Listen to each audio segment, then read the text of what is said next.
जय हिंद बच्चों, हमारे YouTube चैनल में आप सभी का स्वागत है। आज जो अभी देखने वाले हैं हम लोग क्लास 10th का सामाजिक विज्ञान जो 2024 में आया हुआ मॉडल पेपर है उसका सारा ऑब्जेक्टिव देखने वाले हैं। इसके बाद आप लोग का सब्जेक्टिव का जो है इसमें जितना भी सब्जेक्टिव उसका सभी का आंसर डाल दिया जाएगा। बाकी सारा सब्जेक्ट का ऑब्जेक्टिव का जितने भी ऑब्जेक्टिव आप लोग का मॉडल पेपर आया हुआ सभी का सॉल्यूशन डाल दिए हैं। आप जाकर हमारे चैनल के प्लेलिस्ट में जाकर चेक कर सकते हैं, सारा का सारा जो आपको वहाँ से मिल जाएगा। चलिए जल्दी से इसे कंप्लीट कर लेते हैं। देखिए सबसे पहला यहाँ पे आप लोग देख सकते हैं ये 2024 का जो पेपर आया हुआ है उसी के बारे में बताया गया है। ठीक है, चलिए पहला सवाल पर आते हैं। लिखा है निम्नलिखित में से कौन जो है जैव संसाधन का उदाहरण है। तो देखिए जैव संसाधन का मतलब होता है जिसमें जीवन पाया जाता है। ठीक है, तो आप ऑप्शन में देखिएगा सबसे पहला जो दिया हुआ है मनुष्य है, तो मनुष्य में जीवन पाया जाता है, इसलिए इसका आंसर क्या हो जाएगा जैव संसाधन, यानी कि पहला वाला आंसर हो जाएगा। दूसरा आते हैं, लिखा है मानव जीवन की गुणवत्ता, यानी मानव जीवन की गुणवत्ता को और विश्व शांति को बनाए रखने के लिए संसाधनों का समाज में कैसा बंटवारा होना चाहिए। तो न्याय संगत बंटवारा होना चाहिए, यानी कि दोनों में बराबरी का हिस्सा होना चाहिए। तीसरा पे आते हैं, तो तीसरा लिखा हुआ है आपका निकोबारी कबूतर किस जातियों के श्रेणी में आती हैं। तो ये जो है आपका स्थानीय जातियों की श्रेणी में आती है। ठीक है, क्वेश्चन नंबर आपका आते हैं 4 में। तो 4 में देखिए क्या लिखा हुआ है, क्वेश्चन लिखा है निम्नलिखित में से कौन सुलेमित नहीं है। अर्थात सुलेमित का मतलब होता है मिला जुला नहीं है।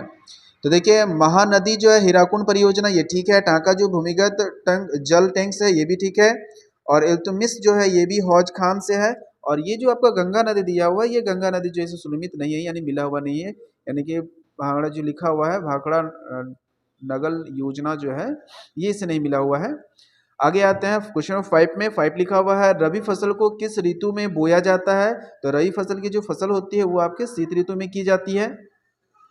चाय किस प्रकार की कृषि का उदाहरण, चाय जो वो रोपण कृषि का उदाहरण है। ठीक है, चलिए आगे बढ़ते हैं। क्वेश्चन नंबर आते हैं आपका 7 में। लिखा निम्नलिखित में से गुआ और नोवामुड़ी में कौन सा खनिज जो है वो पाया जाता है। तो इन दोनों क्षेत्रों में जो है वो लौह अयस्क जो है वो पाया जाता है, यानी ऑप्शन नंबर हो जाएगा आपका 1। क्वेश्चन नंबर आते हैं 8 पे।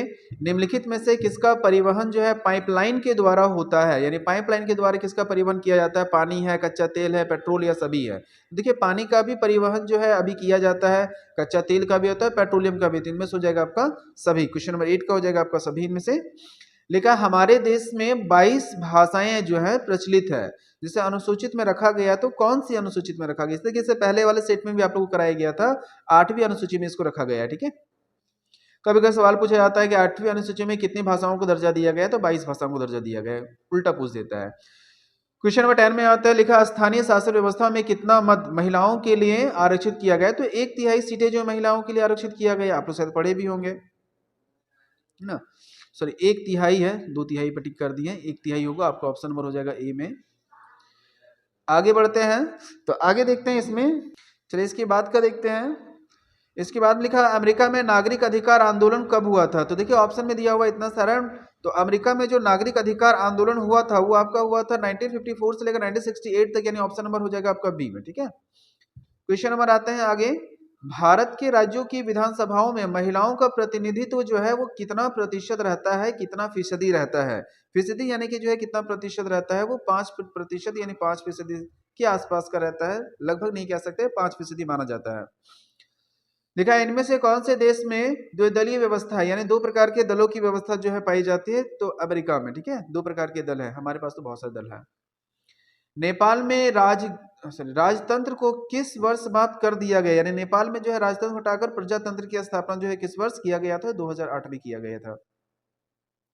आगे लिखा हुआ बोलिविया में पानी के निजीकरण के खिलाफ आंदोलन की अगुवाई जो है किस संगठन के द्वारा जो है वो किया गया। तो ये फेडिकोर के द्वारा किया गया था। क्वेश्चन नंबर आते हैं 16 में। 16 में लिखा हुआ है केरल में शिशु मृत्यु दर से कम होने का कारण निम्न में से कौन है, यानी 4 ऑप्शन दिया हुआ है, 4 में पूछा गया इसमें कौन जो है शिशु मृत्यु दर का कारण है। पहला पढ़ते हैं सार्वजनिक वितरण प्रणाली का सही क्रियान्वित, ये नहीं होगा। उत्तम परिवहन व्यवस्था, ये भी नहीं होगा। शिक्षा और स्वास्थ्य से मौलिक सुविधाओं के पर्याप्त उपलब्धता, और आगे लिखा हुआ उच्च व्यक्तिगत आय। तो इसका आंसर जो है आपका केरल में कम होने का मतलब हो जाता है आपका ऑप्शन नंबर सी हो जाएगा। मतलब कहने का है केरल में शिशु मृत्यु दर कम हो गया, इसका क्या कारण है, वहां के लोग शिक्षित हो गए और स्वस्थ हो गए। क्वेश्चन नंबर आता है 17 में। 17 लिखा हुआ निम्नलिखित में से किसे संगठित क्षेत्र में नियोजित कहा जा सकता है। संगठित क्षेत्र का मतलब होता है जो सरकार के द्वारा पंजीकृत होती है, जिसका हर एक चीजें निश्चित होती है। तो कृषि मजदूर नहीं होगा, बहुराष्ट्र कंपनी स्थान में, और एक आपका चला गया लघु श्रम में, और कबाड़ी वाला। तो इसका आंसर बी हो जाएगा, जो स्थानीय कंपनी में काम करती है, स्थानीय कर्मचारी जो होती है। ठीक है, आगे आते क्वेश्चन नंबर 18 में। 18 लिखा हुआ है, रोजगार के अधिक अवसर उत्पन्न करने के लिए निम्नलिखित में से उपाय क्या है। यानी कि इसमें कौन सा उपाय जो है वो रोजगार के अधिक अवसर को प्रदत्त करती है। पहला लिखा हुआ सिंचाई की सुविधा, विद्यालय और अस्पताल की स्थापना, और खाद्यान्न प्रसंस्करण इकाई की स्थापना। तो इसमें केवल एक वाला होगा, केवल दो वाला होगा, या तीनों होगा। तो इसमें तीनों में जो है रोजगार के अवसर सृजित होते हैं। अगर सिंचाई सुविधा बढ़ा दी जाए तो रोजगार हो जाएगा, विद्यालय अस्पताल की स्थापना तो काम करने के लिए लोग मिल जाएंगे, और बहुत सारे लोग जो इसके आसपास से बैठ सकते हैं। और खाद्यान्न इकाई में प्रशासन भी करने से भी क्या होता है, इसका बढ़ावा होता है। यानी तीनों हो जाएगा इसमें। क्वेश्चन नंबर 19 पर आते हैं। 19 में क्या लिखा हुआ है, निम्नलिखित में से कौन सी एजेंसी जो है भारत सरकार की ओर से करेंसी नोट जारी करता है। तो हमारे भारत में करेंसी जारी करने का कौन है, रिजर्व बैंक के द्वारा। तो भारतीय रिजर्व बैंक ही जारी करती है, इसके अलावा कोई कर नहीं सकता। जारी करने का अधिकार उन्हीं के पास है ना। चलिए आगे बढ़ते हैं। लिखा है, राम और श्याम जो है दो छोटे किसान हैं जिन्होंने अलग अलग स्तरों में 20,000 रुपए कर्ज लिए थे। और राम ने 1.5 यानी 1.5% प्रतिमाह की दर से एक व्यापारी से कर्ज लिया, जबकि श्याम ने यह कर्ज बैंक से लिया था 8% ब्याज पर। उपयुक्त आधार पर निम्नलिखित में कौन सा कथन सत्य होगा। ठीक है, तो इसका पढ़ते हैं। राम ने सही किया क्योंकि उसके उसी प्रकार की कागजी कार्रवाई नहीं करनी पड़ी। श्याम की हालत ज्यादा खराब है क्योंकि उसे ज्यादा ब्याज देना पड़ेगा।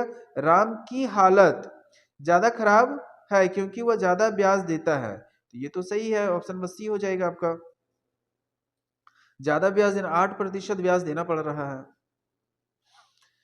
भारत सरकार ने सूचना का अधिकार, जिसे आरटीआई कहा जाता है, उसे कब पारित किया था। तो सूचना का अधिकार जो है वो आपका 2005 में किया गया था।